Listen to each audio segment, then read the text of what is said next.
नमस्कार मित्रांनो, मी निखिल परुळकर पुन्हा एकदा यूट्यूब चॅनलच्या निखिल्स ऑटो टेक झोन यावर आपलं खूप खूप स्वागत करत आहे। आज माझी जी निळी परी आहे ना, तिला आज आपण वॉशिंग सेंटरला घेऊन जात आहे आणि वॉशिंग सेंटर मध्ये तुम्हाला कळेल कारण खूप घाण झाली होती गाडी माझी आणि त्याच्यासाठी म्हटलं आज जरा गाडीला कंप्लीट अंघोळ घालूया। मित्रांनो, आता माझी जी निळी परी आहे त्याचं वॉशिंग चालू झालेलं आहे आणि हे फर्स्ट प्रोसेस आहे वॉशिंगची, ज्याला म्हणतो आपण वेट वॉशिंग। म्हणजे तुमची गाडी जी आहे ती पहिली ओली कम्प्लिटली हाय प्रेशर वॉटर जेटने केली जाते। हे करण्याचं कारण असं असतं की गाडीवर जी धूळ असते, बडशीट असतं किंवा जी काही घाण वगैरे असते या हाय प्रेशर वॉटर जेटने निघून जाते। आणि दुसरं म्हणजे ही मी फक्त साबण पाणी ज्याला आपण म्हणतो ओनली सोप वॉटर वॉश यासाठीच गाडी दिली होती, कारण एवढी काही घाण झाली नव्हती। राईड्स पण झाल्या होत्या पण त्या निमित्ताने एवढी काही घाण नव्हती, तर म्हणून मी हे वॉटर वॉश करू म्हणून म्हटलं आज गाडी आपण ही वॉटर वॉशसाठी घेऊन आलो नाही। तर आता अजूनही ते वॉशिंग चालू आहे, कारण थोडंसं व्हील आर्कच्या आतमध्ये पण भरपूर घाण जमलेली होती। तर त्यामुळे त्यांना म्हटलेलं मी मामांना की जरा थोडं आतून वगैरे दाबून पाणी मारा त्याला। त्याप्रमाणे हे पहिली प्रोसेस आहे ज्याला आपण म्हणतो वेट वॉशिंग प्रोसेस।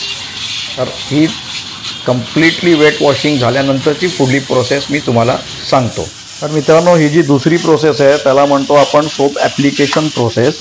म्हणजे गाडीला लिक्विड सोप लावण्यात येत आहे, लिक्विड सोप लावला जातो। हे लिक्विड सोप लावण्याचं कारण असं असतं की जी घाण वगैरे डिंक असतो किंवा चाकांवरती पण चिखल वगैरे असतो तो निघून जातो। आणि तुम्ही बघतायत ते मामा पण चाकांना पण गिअरबॉक्स केसिंगला पण सगळं साबणाने धुत आहेत। तर ही जी प्रोसेस आहे हे साबण लावणं फार इम्पॉर्टंट असतं, म्हणजे जे डिंक वगैरे असतो ना तो या लिक्विड सोपमध्ये निघून जातो प्रोसेस। आता मित्रांनो, हे फायनल वॉशिंग चालू आहे गाडीचं आणि वॉशिंग त्या जास्त घाण नसल्यामुळे वॉशिंग झाल्यानंतर ही फायनल क्लिनिंगला जाईल। आता तुम्ही बघतायत मामा फायनल वॉश करतायत गाडीचं आणि सगळं कम्प्लिटली हाय प्रेशर जेटनी सगळी घाण जे काय कचरा वगैरे जे काय अंडर चॅसिस वगैरे अंडर कॅरेज वगैरे असेल ते झालेलं आहे आणि वॉशिंग पण गाडीचं कंप्लीट झालेलं आहे। आता ते त्यांचे असिस्टंट आहे ती गाडी स्टँडवरून उतरून फायनल क्लिनिंगला घेऊन जा। गाडी कधीही साईड स्टँडला ठेवली जाते म्हणजे पाणी वगैरे ते निघून जातं। थोडंशी इन्क्लाइन करून त्यात पाणी वगैरे कुठे मॅटिंगचं असेल तर ते पाणी काढतायत आणि फायनल क्लिनिंग करतायत। गाडीला पण मी फॉगलाईट्स वगैरे लावले होते, तर वॉशिंग करण्याच्या अगोदर ह्याला मी कंप्लिटली प्लॅस्टिकच्या ह्याच्यात रॅप केलं होतं म्हणजे पाणी न जाऊ नये म्हणून। तर अशा पद्धतीने हे गाडीची वॉशिंग केली जाते। तुम्हाला जर वॉशिंग करायचं असेल तर पार्ल्यामध्ये ओळखीचे आहेत, त्याला म्हणतात auto shine car foam wash, खूप चांगले वॉशिंग करतात।